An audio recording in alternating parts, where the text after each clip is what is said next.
ఆంధ్ర రాష్ట్రంలో గత ప్రభుత్వం జగన్మోహన్ రెడ్డి గారి ఆధ్వర్యంలో నాడు నేడు అనే ఒక పథకంని విద్యార్థులకు ఇంగ్లీష్ బోధన కానీ, విద్యార్థులకు ట్యాబులు కానీ, ఉపాధ్యాయులకు ప్రత్యేకమైనటువంటి శిక్షణలు ఇచ్చి, సిబిఎస్ లాంటి సిలబస్లకు వాళ్లకు ట్రైనింగ్లు ఇచ్చి విద్యా వ్యవస్థలో చాలా మార్పులు తీసుకొని వచ్చారనేది వాస్తవం.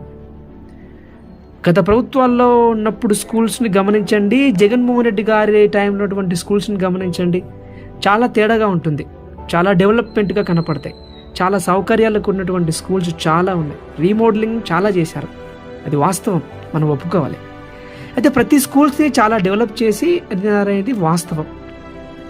విద్య అనేది ప్రతి పేదవాడికి మనం ఇచ్చే ఆస్తి అని జగన్మోహన్ రెడ్డి గారు చాలా స్పీచ్లో చెప్పారు. చాలామంది విద్యార్థులు కూడా ఫ్లూయెంట్ ఇంగ్లీష్ మాట్లాడేటువంటి విద్యార్థులు కూడా ఉన్నారు.